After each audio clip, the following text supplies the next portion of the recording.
ये था save button के क्लिक। ये सेव बटन पे क्लिक करो, यहां पे हमने कल कोड शुरू किया था। ठीक, तो अब यहां पे और ये देखो पेज लोड इवेंट पे हमने क्या किया था, बोलो connection open on dot open.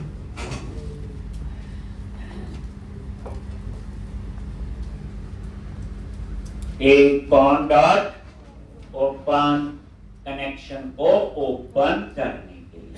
एक उसके बाद ये बटन 1 के क्लिक में हम सेव का कोड शुरू किया था कल।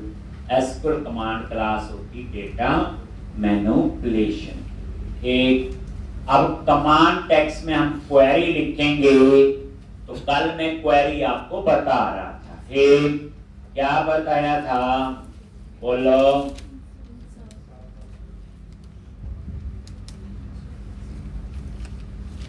यही क्वेरी थी, याद है। एक हम ऐसे लिख सकते हैं, insert into table name values. एक ये 4 वैल्यू पास कर, और इसमें इनटू नहीं लिखा, बाकी सेम दोनों चले। फिर इनटू लिखना कब जरूरी है, पहला क्वेश्चन ये। एक तो याद रखना, जब एक ही टेबल में डाटा सेव कर रहे हो तो इंटू लगाना जरूरी नहीं है। इंटू लगाना तब जरूरी होता है जब आपने insert into table A select star from table B. जब एक टेबल से डाटा फेच करना है और दूसरे टेबल में डाटा सेव करना। Insert into table A select star from table B, यानी टेबल बी से डाटा फेच करना है और टेबल ए में डाटा सेव करना है। एक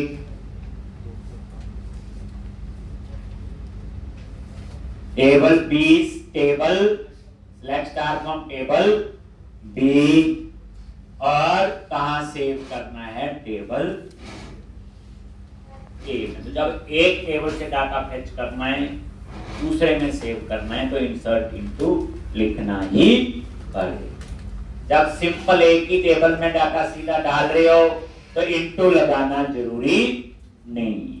तो इंसर्ट टेबल नेम वैल्यूज, और ये 4 वैल्यूज ये चाहिए। और याद रखना रूल ये है, जितने टेबल में कॉलम उतनी ही वैल्यू पास करनी है, ना उससे कम ना उससे ज्यादा।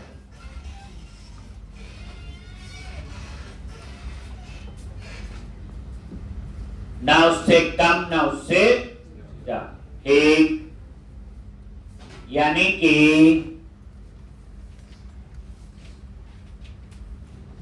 एक टेबल से डाटा फेच करना है दूसरे में सेव करना है तो इंटू लगाना जरूरी है बस, अदरवाइज इंटू लगाना जरूरी नहीं है। जैसे ये लिखा हो तो जितने टेबल में कॉलम उतनी ही वैल्यू पास करनी है, ना उससे कम ना उससे ज्यादा।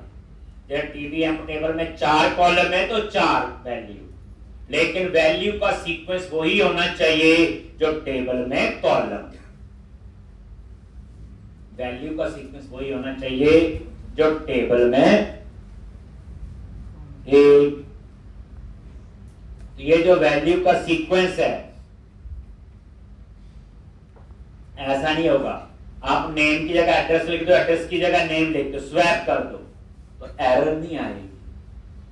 बस नेम की जगह एड्रेस और एड्रेस की जगह नेम हो। इसलिए सीक्वेंस का ध्यान रखना है। बट कभी ऐसी रिक्वायरमेंट हो टेबल में 100 कॉलम है, सिर्फ हमें 2 ही कॉलम में डेटा भेजना है, तो ऐसे आप लिखोगे टेबल नेम के साथ जिन कॉलम्स में आपने डेटा ऐड ऐसे एक इस तरह से। मान लो टेबल में 4 कॉलम है, आपको 2 ही कॉलम्स में डाटा पास करना है, तो आप क्या करोगे? टेबल नेम के साथ उन कॉलम के नेम स्पेसिफाई कर, टेबल ऐसी रिक्वायरमेंट भी आ जाए। एक अभी जो मेरा काम है इस क्वेरी से होगा, ये वाला फर्स्ट और सेकंड क्वेरी में कोई डिफरेंस नहीं है, इनटू करिए, काम दोनों करिए, बस इनटू थोड़ा पुराना है जो लिखते थे, बट इनटू अभी भी चाहिए, बट कहां चाहिए? जब एक टेबल से डाटा फेच करना, दूसरे टेबल में डाटा स्टोर।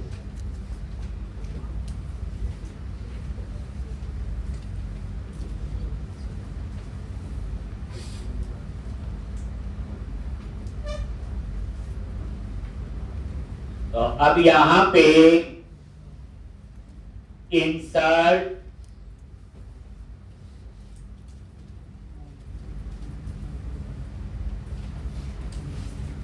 टेबल नेम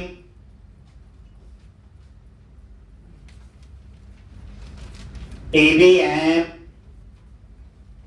और यहां पे वैल्यूज, ये क्वेरी लिख रहे हैं इंसर्ट टेबल नेम वैल्यूज। अब ये एम्प नंबर, तो ये पैरामीटर से आएगा, @ENO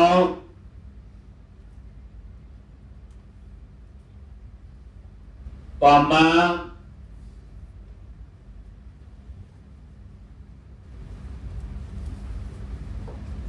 @EN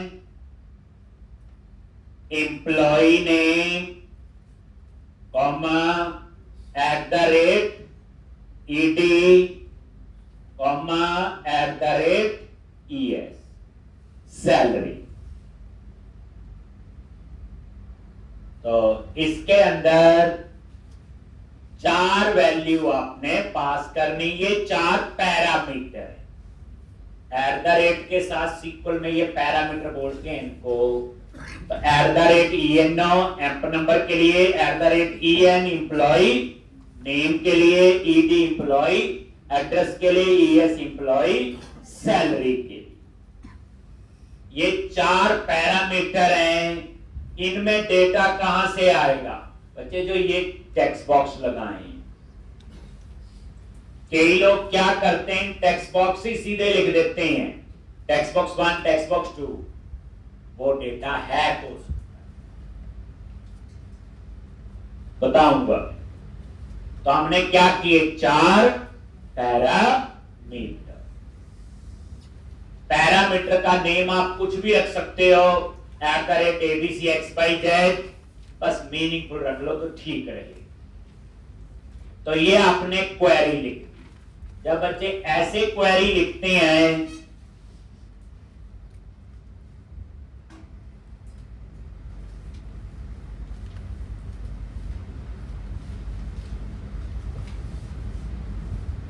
जब हम ऐसे क्वेरी लिखते हैं तो इस क्वेरी को हम क्या कहते हैं? जब ऐसे क्वेरी लिखते हैं तो इस क्वेरी को हम कहते हैं इनलाइन क्वेरी। जब आप किसी लैंग्वेज में डायरेक्ट क्वेरी लिख देते हैं, जैसे सी शार्प के अंदर लिख रहा हूं, कल को कोई जावा में लिख देगा, कोई पाइथन में, कोई पीएचपी में, तो ये जो क्वेरी लिखते हैं इसको हम क्या कहते हैं? Inline query. क्या कहते हैं इसको? Inline query.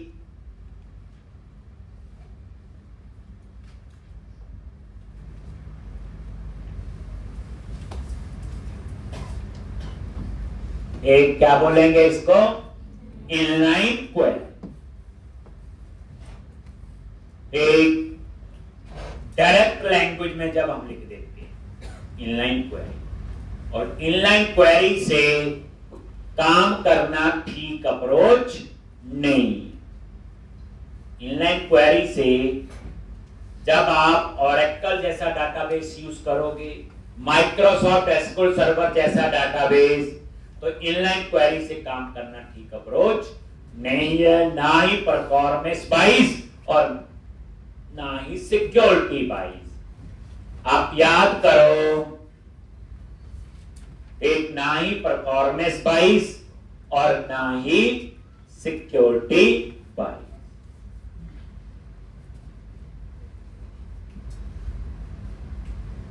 अगर आप लोग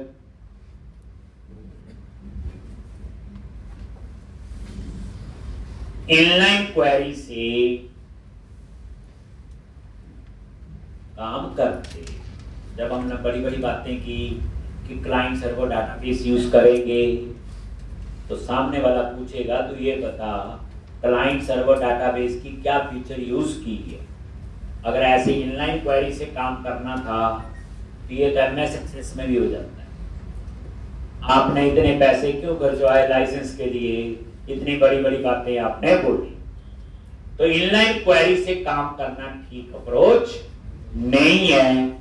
इसकी जगह हम लोग यूज करते हैं स्टोर प्रोसीजर। ये डाटाबेस के अंदर होते हैं, ये ओरेकल में भी है, माइक्रोसॉफ्ट सर्वर में भी है, एक माइस्क्ल में भी है, जितने भी एक क्लाइंट सर्वर डाटाबेस। मतलब ये है कि अगर आप ये प्रोजेक्ट किसी को दिखाओगे और बोलोगे database Microsoft SQL server use किया है, तो प्रोजेक्ट की भी बेइज्जती, बनाने वाले की भी बेइज्जती।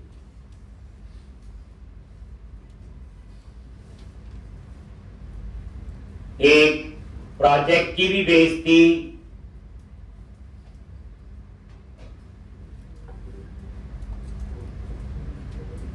और बनाने वाले की भी बेइज्जती और SQL सर्वर की भी बेइज्जती। तो इसकी जगह आपको क्या करनी चाहिए, स्टोर प्रोसीजर। लेकिन अभी हम इनलाइन क्वेरी से ही करेंगे इस क्वेश्चन को। दूसरी बार जो करवाऊंगा फिर मैं स्टोर प्रोसीजर टॉपिक सिखाऊंगा भी और यूज भी करवाऊंगा, क्योंकि कई डाटाबेस हैं जिसमें स्टोर प्रोसीजर है ही नहीं, जैसे माइक्रोसॉफ्ट एक्सेस। और कई बार अंधों में काना राजा भी होता है, जिनको पता ही नहीं स्टोर प्रोसीजर। आप में से कईयों ने पहली बार सुने होंगे यहाँ पे एक तो वो इनलाइन क्वेरी से बेचारे काम करके गुजारा चलाते हैं। तो कहने का मतलब मेरा यह है कि पहले हम इसको इनलाइन क्वेरी से करेंगे, फिर मैं स्टोर प्रोसीजर करवाऊंगा, फिर डिफरेंस बताऊंगा। और अच्छा, एक यानी कंक्लूजन में बोलूं कि अभी हम बेइज्जती करवा लेंगे, अभी हम पहले इसे इनलाइन क्वेरी से ही करेंगे। नेक्स्ट, अब ये क्वेरी कहां पे एग्जीक्यूट होगी, cmd डॉट कनेक्शन, ये बता दिया।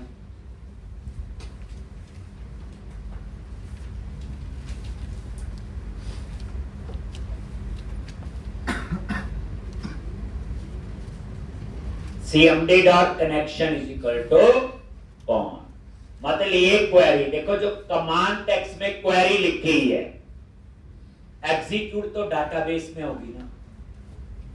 जहां मेरा डाटाबेस होगा, जहां SQL का इंजन होगा, जहां माइक्रोसॉफ्ट SQL सर्वर होगा, C# का कंपाइलर इसको एग्जीक्यूट नहीं करेगा। तो मैंने क्या लिखा, cmd डॉट कनेक्शन, और ये कौन वो है जो पेज लोड में ओपन किया था। तो यहां से इसको पता चल गया कि क्वेरी कहां पे एग्जीक्यूट होगी, कनेक्शन। कनेक्शन किसका है, माइक्रोसॉफ्ट SQL सर्वर। उसके अंदर मेरा डेटाबेस है जो मैंने वेब कॉन्फिग में बताया। ठीक, अब आपने क्या करना, जितने क्वेरी में पैरामीटर उतने ही पैरामीटर पास करने, ना उससे कम ना उससे ज्यादा। जितने क्वेरी में ऐड करें, ऐसे भी याद रख सकते हैं, जितने क्वेरी में ऐड करें उतने ही पैरामीटर पास करने हैं, ना उससे कम ना उससे ज्यादा। अब C++ का फंक्शन होता, पैरामीटर पास करने तो आते हैं, ब्रैकेट लगाओ पैरामीटर पास करो, ऐसे करते हैं, सम ब्रैकेट पैरामीटर। लेकिन इसमें पैरामीटर पास करने का तरीका ये है, CMD dot parameters dot add with value, और ये है आपका पैरामीटर का नेम।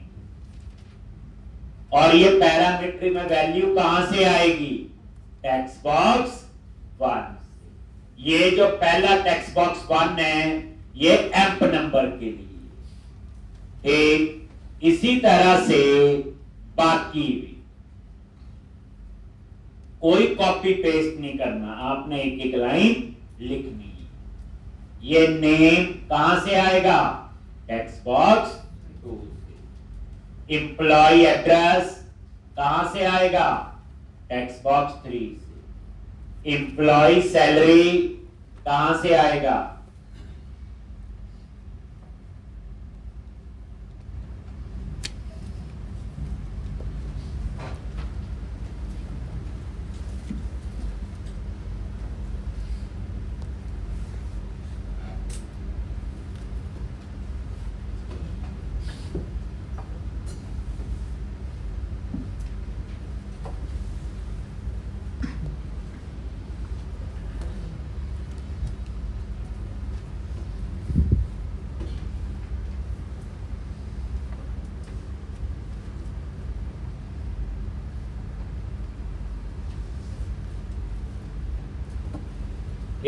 अब यहां पे CMD dot parameter dot add with value, emp number ये पैरामीटर हो गए और ये वैल्यू, ये 4 वैल्यू।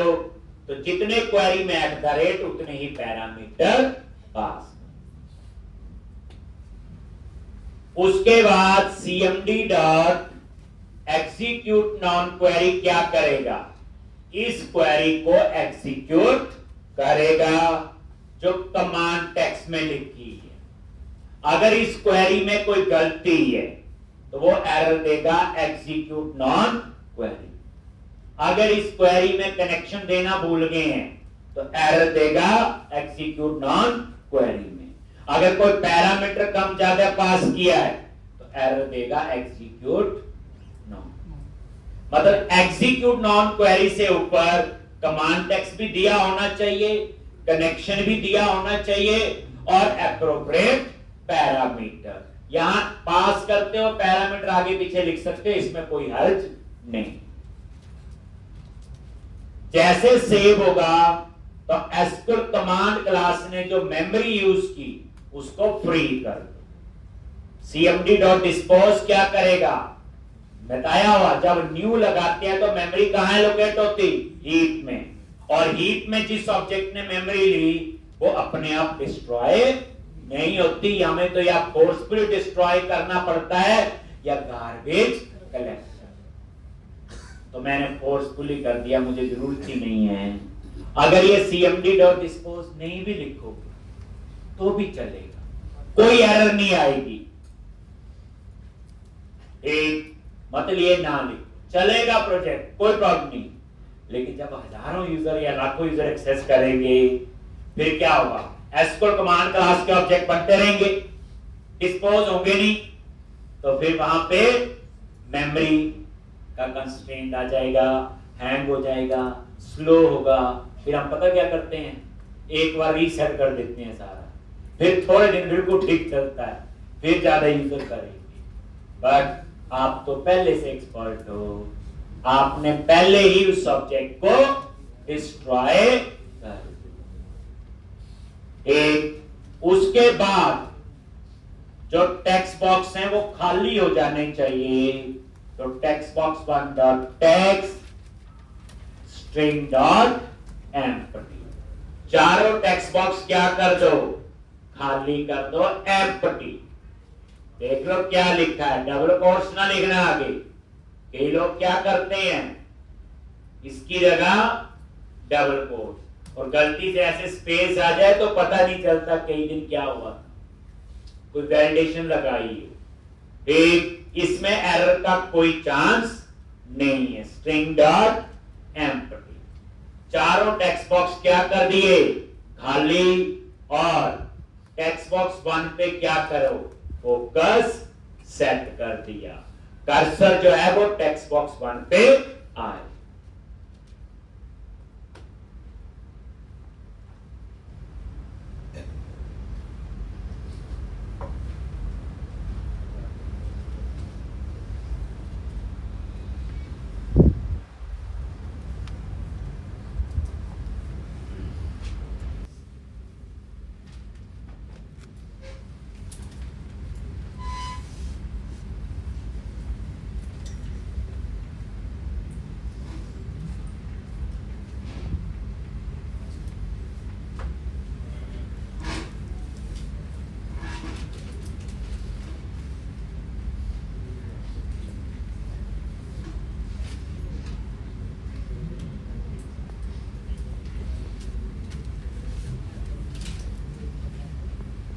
एक अब यहां पे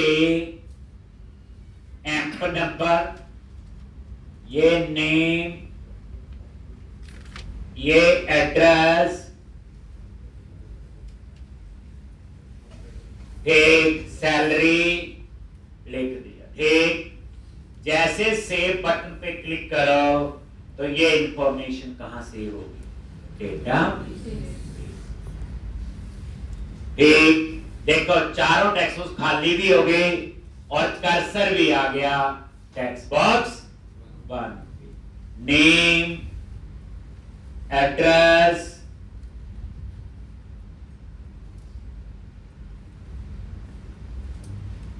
सैलरी,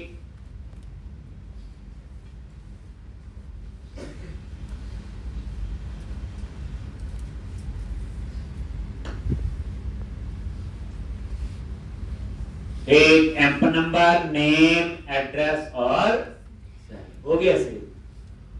देखना चाहते हो तो डाटाबेस कहां है आपका? सर्वर एक्सप्लोरर में गए, क्लिक ऑन व्यू मेन्यू और यहां पे किस नाम से है?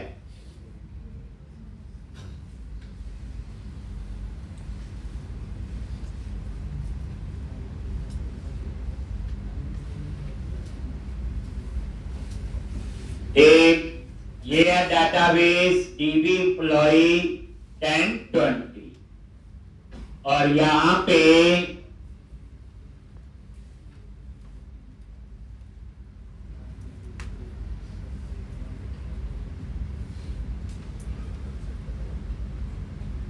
टेबल्स पे गए और ये TBM राइट क्लिक किया, शो टेबल डेट।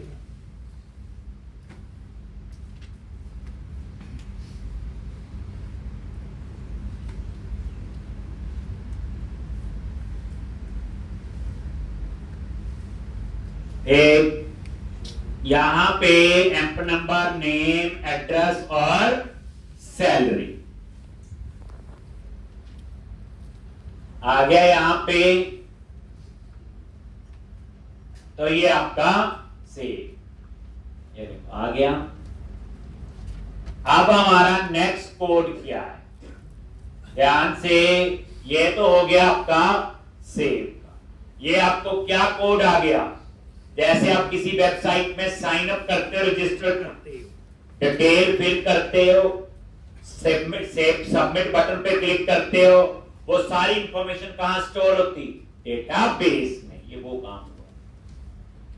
वहां कॉलम कुछ और, यहां पे कुछ और। अब आप करो डिस्प्ले। अब डाटाबेस में जाके तो देख लिया, लेकिन मैं चाहता हूं डिस्प्ले बटन के क्लिक में यहां कहीं वो डाटा डिस्प्ले होना चाहिए। तो इसके लिए आप क्या करो? डिजाइन में जाओ और यहां टूल बॉक्स में गए। कहां पे गए?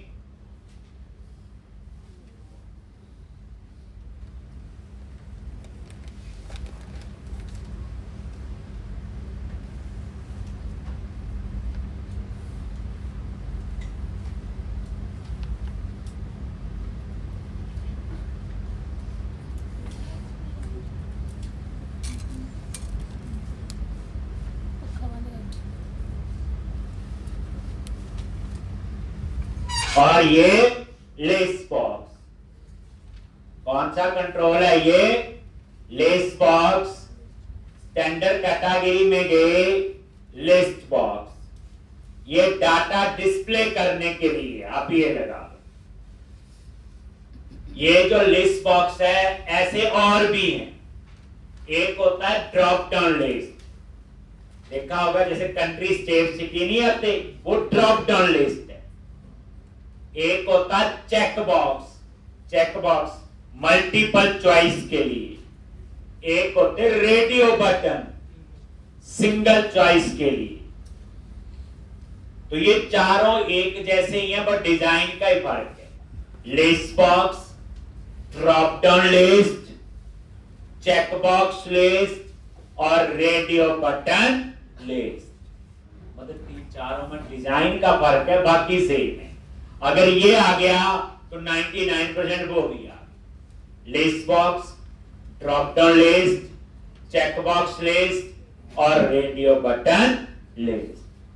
तो अभी मेरी रिक्वायरमेंट है, जैसे मैं डिस्प्ले बटन पे क्लिक करूं, एक इस लिस्ट बॉक्स में सिर्फ एम्प्लॉय नेम डिस्प्ले होने चाहिए।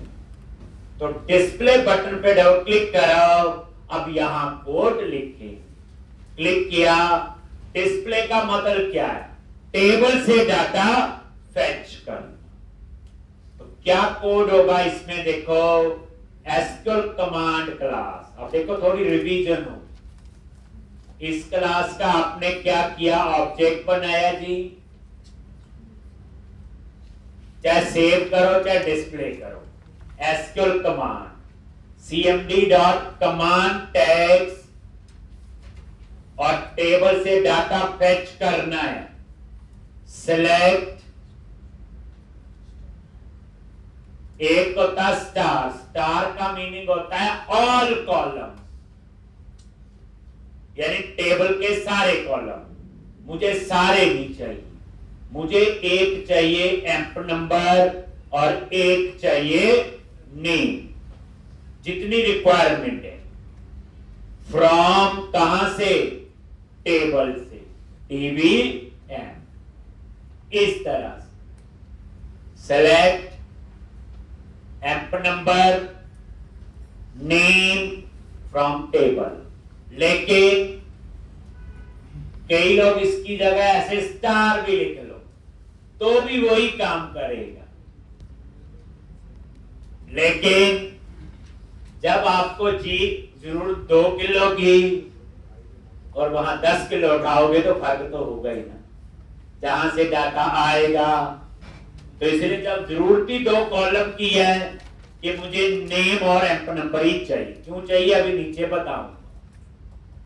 तो ये हमेशा याद रखना, वो नहीं लापरवाही वाला नहीं, ले लो स्टार लिख लो सारे आ जाएगा, देखा जाएगा बात।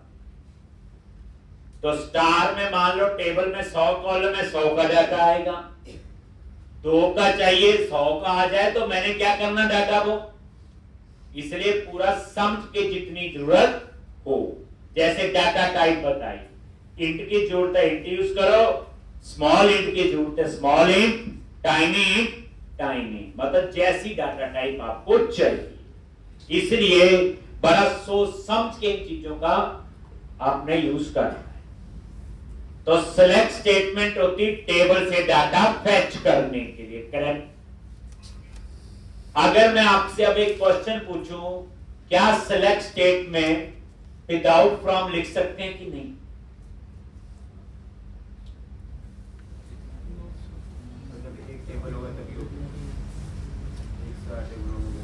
बोलो,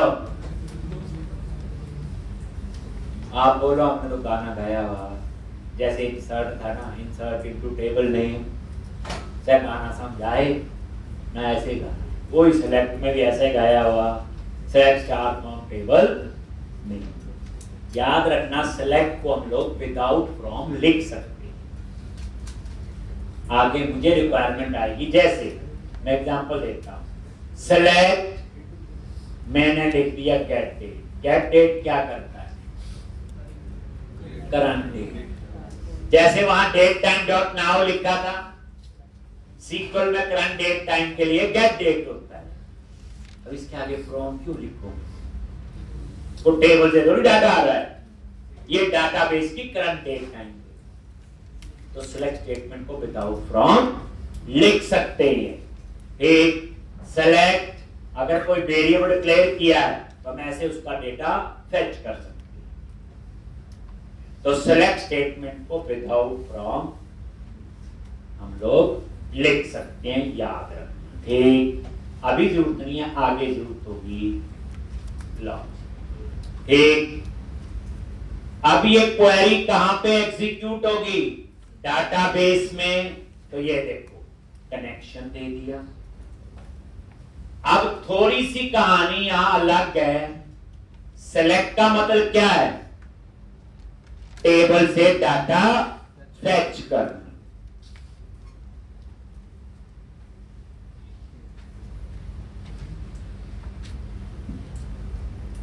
एक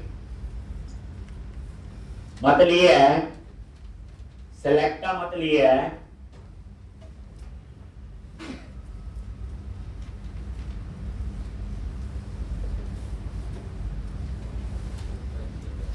टेबल से डाटा फेच करना। अब फेच करके कहीं स्टोर तो करेंगे, तभी डिस्प्ले होगा। डाटाबेस से फेच हो गया, वो हवा में होगा नहीं। तो उसको स्टोर करने के लिए तो एक नई क्लास आज यूज करेंगे, SQL data reader. SQL data reader class जो है, इट इज रीड ओनली।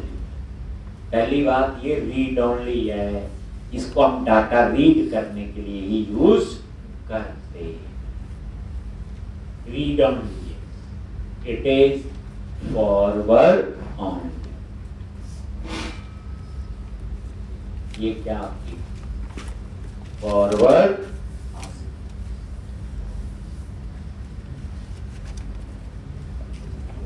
ये क्या आपकी फॉरवर्ड ओनली। ये रीड ओनली है और ये फॉरवर्ड ओनली। फॉरवर्ड ओनली का मतलब क्या है? जब इसमें से डाटा रीड करोगे तो इसमें एक ही डायरेक्शन काम करती, नेक्स्ट। पहली रो रीड कर ली तो ऑटोमेटिकली दूसरी पे जाएगा, दूसरी रीड कर ली तीसरी पे, चौथी पे, पांचवी पे। लेकिन आप वापस थर्ड पे नहीं आ सकते, क्योंकि ये क्या है? Forward only. और फॉरवर्ड ओनली होने की वजह से ये डाटाबेस से डाटा रीड करने की फास्टेस्ट अप्रोच। जो एसक्यूएल डेटा रीडर है, fastest way to retrieve data from database because it is forward only. यानी कि फॉरवर्ड ओनली का ये फायदा है, ये परफॉर्मेंस वाइज बेहतर है डाटाबेस से डाटा रीड। देखो फॉरवर्ड ओनली है ना, इसने शुरू से रीड करना किया, एक एक करके एंड तक रीड करेगा। जैसे यहां से दिल्ली जाना है, डिलक्स बस में जाओगे वो दिल्ली रुकेगी, पैसेंजर पता नहीं अम्बाला से ना वापस आ जाए। तो बिल्कुल वही ये फॉरवर्ड ओनली होता है, ये रीड ओनली होता है। ये डाटाबेस से डाटा रीड करने की फास्टेस्ट अप्रोच। पूरी ASP.NET में इससे फास्ट अप्रोच हमारे पास है ही नहीं। हम और तरीके आगे सीखेंगे रीड करने की, पर परफॉर्मेंस वाइज इससे बेटर नहीं। तो एसक्यूएल डेटा रीडर जो होता है बच्चे रीड ओनली है, फॉरवर्ड ओनली है और डाटाबेस से डाटा रीड करने की ये फास्टेस्ट अप्रोच। आप बोलोगे कभी फर्स्ट रिपोर्ट पे जाना है, कभी सेकंड पे, कभी लास्ट पे, फिर फिफ्थ पे, तो उसके लिए कुछ और सीखना पड़ेगा जो हम आगे सीखते हैं। नेक्स्ट, इसके साथ न्यू नहीं लगाते, और जब न्यू नहीं लगाते तो मेमोरी कहाँ लोकेट होती है? स्टैक में। और स्टैक में क्या आएगा? रेफरेंस। न्यू नहीं लगाते तो मेमोरी स्टैक। जैसे ये देखो S2 डेटा रीडर पे F12 प्रेस किया, एक कहां पे है क्लास? system.data.sql क्लाइंट, और ये public class SQL data reader. और ये देखो इसमें कोई कंस्ट्रक्टर नहीं है। न्यू के बाद नहीं तो क्या आता? कंस्ट्रक्टर। SQL कमांड में भी था SQL कनेक्शन। और SQL डेटा रीडर का कभी भी ऑब्जेक्ट नहीं बनता है, इसके साथ न्यू नहीं लगता। इसका मतलब है इसमें डाटा नहीं स्टोर होगा, डेटा का रेफरेंस। कैसे? ये देखो PR is equal to CMD dot execute reader. Execute reader क्या करता है? Just to execute the query and return the result, और जो रिजल्ट रिटर्न करेगा उसका रेफरेंस किस में आएगा? Data reader. देख लो एग्जीक्यूट रीडर पे F12 प्रेस करो, ये देखो इसकी रिटर्न टाइप क्या है? SQL data reader. तो जो लेफ्ट हैंड साइड वाला वेरिएबल है वो किस टाइप का है? SQL data reader. तो एग्जीक्यूट नॉन क्वेरी क्या करेगा बच्चे? इस क्वेरी को एग्जीक्यूट करेगा और उसका जो रिजल्ट आएगा उसको डाटा रीडर में सेव कर देगा। अभी आप ऐसे रख लो, कंफ्यूज ना कर, नहीं तो एक्चुअल में इसमें डाटा नहीं आता। उस डेटा का डाटा कहां? डाटा कहां?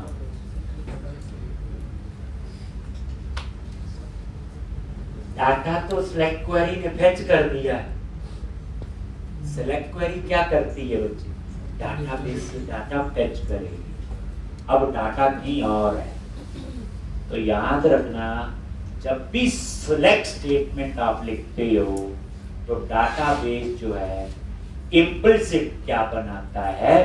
कर्सर। कर्सर बनते हैं। कर्सर कुछ नहीं होती, उसकी टेम्परेरी मेमोरी होती है।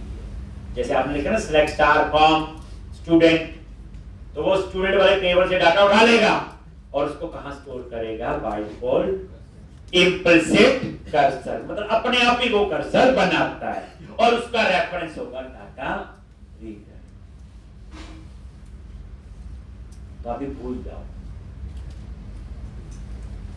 मैंने पढ़ा था, मेरा पढ़ाने का तरीका होता है थोड़ी सी ना पहली बार बैकग्राउंड बनाता हूं। जब इसी कोड को दूसरी बार लिखेंगे तो उसका मीनिंग कुछ और लेवल का होगा, तीसरी बार लिखेंगे कुछ और। तो आज अभी आप इतना याद रखो कि भाई SQL डेटा रीडर क्यों यूज की? सिंपल है। तो आप बोलोगे डाटा रिट्रीव करने के लिए यूज हमने की है। सेलेक्ट क्वेरी से टेबल से डाटा आएगा, हम उस डेटा को SQL डेटा रीडर में स्टोर करेंगे, क्योंकि SQL डेटा रीडर रीड करने के लिए यूज होता है और ये फॉरवर्ड ओनली है और डाटाबेस से डाटा रिट्रीव करने की फास्टेस्ट अप्रोच है। इतना ध्यान रख सकते हैं। फॉरवर्ड ओनली मतलब एक ही डायरेक्शन में काम करता है। तो अभी आप इतना याद रख लो, एग्जीक्यूट रीडर ने क्वेरी को एग्जीक्यूट किया और जो उसका रिजल्ट है वो डाटा रीडर में आ गया। छोड़ो रेफरेंस वो दूसरी बार के लिए, बट हिंट मैंने दे दिया कुछ और। अब इस डाटा रीडर में जो डाटा आया वो डिस्प्ले करना है लिस्ट बॉक्स। तो लिस्ट बॉक्स में हम दो ही कॉलम का डाटा दे सकते हैं। डाटा टेक्स्ट फील्ड में उस कॉलम का नेम जिसका डाटा स्क्रीन पे डिस्प्ले करना है, और डाटा वैल्यू फील्ड में उसका नेम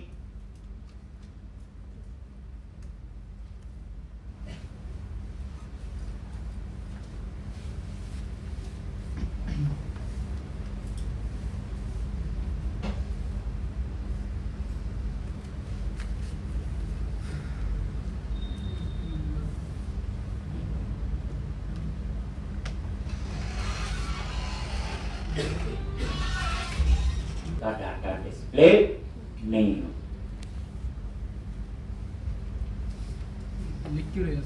ठीक, बताता हूं। डाटा टेक्स्ट फील्ड में उस कॉलम का नेम जिसका डेटा हमें स्क्रीन पे नजर आएगा, और डाटा वैल्यू फील्ड का डाटा जो हमें स्क्रीन पे नजर नहीं आएगा, बट उसको हम इंटरनली यूज करेंगे। वो क्यों करेंगे वो आगे मैं उस पर आता हूं। तो लिस्ट बॉक्स में 2 ही कॉलम का डेटा आता है। ठीक, अब यहां ये डाटा आएगा कहां से? Data source DR. लेकिन डाटा आता नहीं है।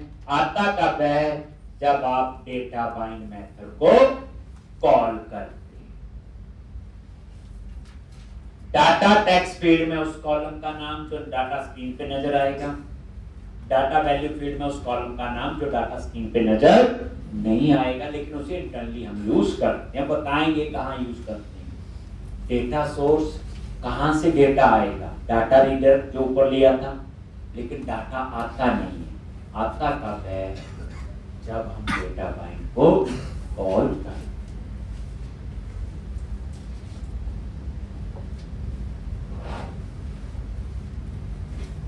Data reader close.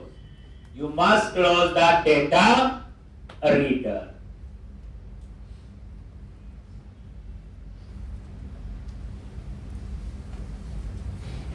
Data bind किसने लिखते सर? एक डेटा सोर्स होता है, डेटा कहां से आएगा। जैसे किसी ने अंबाला से आना है, डेटा सोर्स, लेकिन बैच ज्वाइन नहीं किया तो डाटा सोर्स, डाटा नहीं आया। डेटा बाइंड क्या है? उसने बैच ज्वाइन कर। तो डेटा सोर्स में क्या होता है? कहां से डेटा आएगा, पर आता नहीं। आता कब है? जब डेटा बाइंड मेथड को कॉल करो। और उसके बाद डाटा रीडर को क्या कर दिया? Close. You must close the data reader. अगर आप इसको क्लोज नहीं करोगे तो सेम स्कोप में डाटा रीडर को दोबारा यूज नहीं कर सकते, क्योंकि एसक्यूएल डेटा रीडर जो है वो सिंगलटन क्लास। अब फिर पंगा पड़ गया, ये सिंगलटन क्लासेस कौन सी होती? कभी यूज की? आप देख लो बच्चे, कईयों ने बीसीए की है, कईयों ने एमसीए की है, किसी ने बीटेक की है, चाहे गलती से की है चाहे अच्छे ढंग से की है। कैसे इंटरप्लेयर होंगे? गलती से रख लिया तो काम कैसे होगा? और ये कॉमन चीजें हैं जो रोज यूज होती हैं। मैं बार बार कह रहा हूँ, अभी तो बच्चे प्रोजेक्ट शुरू हुआ ही नहीं, वहां तो ऐसी चीजें यूज होंगी जो हमने सुनी भी नहीं है। ये तो फिर भी थोड़ी बहुत सुनी होती है। जब आप प्रैक्टिकली काम करते हैं, देखो क्यों इंडस्ट्री वाले कहते हैं एक्सपीरियंस पर्सन, आज जाओगे मुझे एक्सपीरियंस बंदा चाहिए। वो इसीलिए है कि जो चीज इंडस्ट्री में यूज होती और जो हमने पढ़ी होती, दोनों में ही पूरा फर्क। तो ये एसक्यू डेटा रीडर बच्चे सिंगलटन क्लास है। सिंगलटन क्लासेस वो होती जिनका रेफरेंस एक बार बनता है, दोबारा नहीं बनता।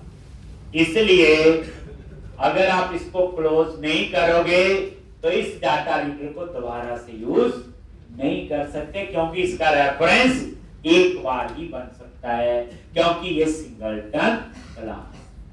अभी छोड़ो इस बार, दूसरी बार पे छोड़ देते हैं ना कुछ। एक कई बार कोई चीज ना पर छोड़ भी सकते हैं, दूसरी बार करवाऊंगा तो जो सिंपल चीज है वो समझ आ चुकी होगी, दूसरी बार उसी पे फोकस होगा जो समझ नहीं आ रही। cmd.dispose एसक्यूएल कमांड क्लास ने जो रिसोर्स यूज किए वो हमने यहां भी फ्री कर।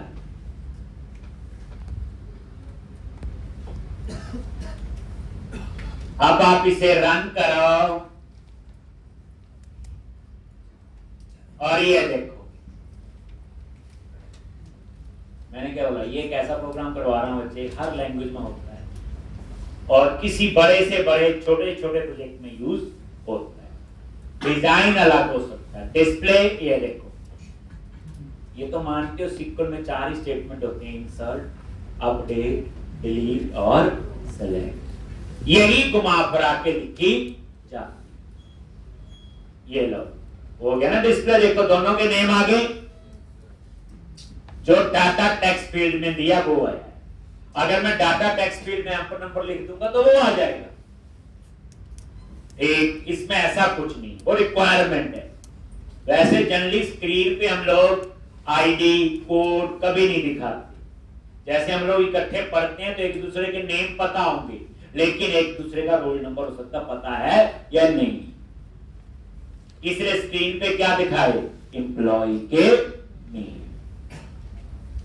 अब यहां पे देखो एक और नेम, एड्रेस और सैलरी, सेव पे क्लिक किया, सेव हो गया। अभी हम कोई वैलिडेशन नहीं लगा रहे कि खाली छोड़ दो क्या होगा, एरर आएगी और कुछ नहीं होगा, वो बात की बात है, वैलिडेशन टॉपिक अलग है। सेव हो गया, लेकिन यहां लिस्ट बॉक्स में नहीं आया, तो हम चाहते हैं जैसे सेव हो लिस्ट बॉक्स में आ जाना चाहिए, नहीं तो क्या करना पड़ रहा है, मुझे डिस्प्ले बटन पे क्लिक करना पड़ा। तो अब आप चाहते हो सेव होने के बाद लिस्ट बॉक्स अपने आप रिफ्रेश हो जाना, तो क्या करोगे उसके लिए,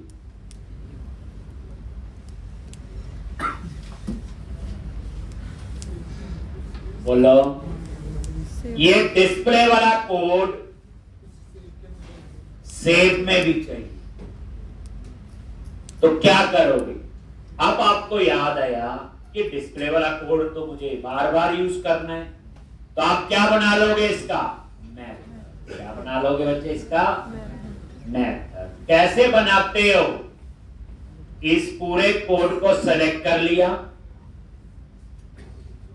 मेथड क्यों बनाते हैं, रीयूजेबिलिटी के लिए।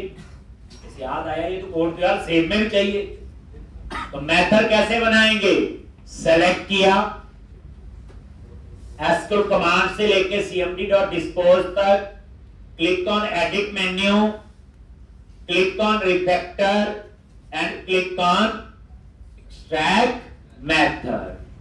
जैसे क्लिक किया इसके ऊपर, वो देखो टेस्ट रेक, मैंने उसका नेम दे दिया, वो मेथड बन भी गया और कॉल भी। दोबारा अनडू करता हूं, सेलेक्ट करो, तरीका देख लो ना कैसे है, बाद में याद आया ना, सेलेक्ट किया। नहीं तो हम लोग पता क्या करते हैं, काट पेस्ट मेथड बनाएंगे, कॉल करेंगे, जो प्रोसेस है बात वही है। सेलेक्ट किया, एडिट, रिफैक्टर, एक्सट्रैक्ट मेथड,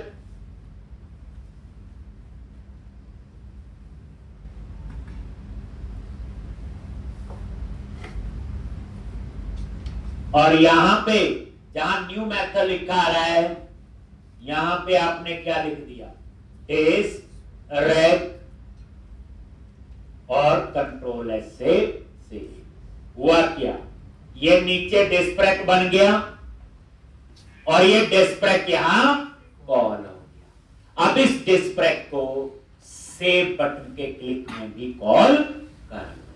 कहां कॉल करना है, सेव होने के बाद। सेव कब होता है, जब एग्जीक्यूट नॉन हुए।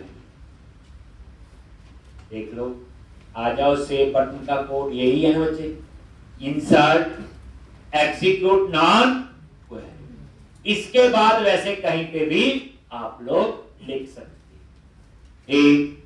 तो एंड में लिख लो, इसमें कोई हर्ज नहीं है। क्या लिखना है, डिस्प्रेक।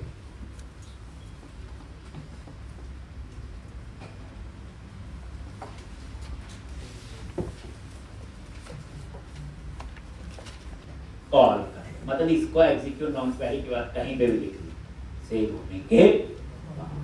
अब रन करो तो ये वो प्रॉब्लम, कोड ऑन डिमांड लिखना जब जरूरत हो, ये नहीं पहले से पहले बना लो मेथड, नहीं।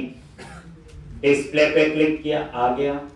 अब देखो यहां पे एक और नेम, एड्रेस और सेव और साथ ही यहां पे डिस्प्ले। अब उसके बाद हम चाहते हैं जिस एम्प्लॉय नेम पे मैं क्लिक करूं उसकी इंफॉर्मेशन इस टेक्स्ट बॉक्स में आनी चाहिए। इसे हम सिंपल भाषा में बोलते हैं फाइंड का। अगर हम सिंपल बोले, अभी आपने अपना फोन बिल देना है, फोन नंबर डालोगे आपकी पूरी डिटेल आ जाएगी, पे कर दो। ये कौन सा कोड है? फाइंड। आपने यूनिवर्सिटी की वेबसाइट में रिजल्ट देखना, सिर्फ अपना रोल नंबर डालोगे आपका रिजल्ट आएगा। ठीक, तो ये क्या होता है? फाइंड का कोड। डिस्प्ले का मतलब सारा डेटा आ गया। अब मुझे स्पेसिफिक एम्प्लॉय का चाहिए। इसका फायदा क्या? जैसे मैंने अमित पे क्लिक किया, यहाँ अमित का नंबर आ जाएगा, यहाँ नेम, एड्रेस, सैलरी। उसके बाद अपडेट कर सकता हूं कि नेम के स्पेलिंग ये नहीं, अमित नहीं, अमित कुमार है। डिलीट कर सकता हूं अगर दैट। तो अब मुझे कौन सा कोड लिखना बच्चे? फाइंड। लिखना कहां है? List box. रिक्वायरमेंट देखो ना, मैंने क्या बोला, जैसे हम लिस्ट बॉक्स से नेम सेलेक्ट करें तो इसका कोड कहां लिखना है? एक लिस्ट बॉक्स पे डबल क्लिक करो और इसका कौन सा इवेंट आ गया? Selected index change. अब इसमें फिर रिवीजन हो। एक क्या लिखोगे? SQL command cmd is equal to new cmd dot command text select query। ये फाइंड में भी कोई सेलेक्ट टेबल से डाटा ही फेच करना है, सारा नहीं तो एक एम्प्लॉय का होगा। इस बार सारे एम्प्लॉय का चाहिए तो स्टार लिख लिया, क्योंकि मुझे एम्प नंबर भी चाहिए, नेम भी, एड्रेस भी और सैलरी। फ्रॉम कहां से चाहिए? टेबल। किस एम्प्लॉय का चाहिए? Where emp number. और हमेशा याद रखो वेयर में जो कॉलम यूज करना है, अगर उस पर इंडेक्सिंग हुई है तो रिट्रीविंग फास्ट हो। और एम्प नंबर क्या है? प्राइमरी की, और प्राइमरी की पे इंडेक्स हुआ है कौन सा इंडेक्स? Cluster index. आप कोशिश ये करें बच्चे, वेयर के बाद जो कंडीशन लगाते हैं, जो मेंबर यूज करो, उस पे इंडेक्स होना चाहिए। मान लो 10 लाख में से डाटा फिल्टर करना है, इंडेक्स नहीं हुआ होगा तो डमरू चलता रहेगा और हम बदनाम कर देते हैं इंटरनेट स्पीड स्लो। ऐसा होता है स्लो हो गई, ये नहीं पता कि आपने ऐसा तामझाम किया हुआ। तो इसलिए सिंपल लॉजिक है ना, जो वेयर के बाद कंडीशन, जिस कॉलम पे कंडीशन लगा रहे हो ना उस पे इंडेक्स होना चाहिए, चाहे क्लस्टर हो चाहे नॉन क्लस्टर। क्लस्टर तो एक ही हो सकता है। जैसे नेम पे सर्च करना है तो फिर आपको, तो हमारी तो अच्छी बात है कि आपको पहले से एक्सपर्ट हो, हमने प्राइमरी की बनाई। उसके बाद क्या लिखना है? cmd dot connection is equal to. एक इतनी बच्चे प्रैक्टिस करके आओगे, कल हम लोग इस एप्लीकेशन को खत्म करेंगे और इसी को दोबारा करवाऊंगा बट स्टोर प्रोसीजर के साथ। एक तो जितना मैंने करवाया इसकी बच्चे प्रैक्टिस करके आओगे, कल इसी में ही आगे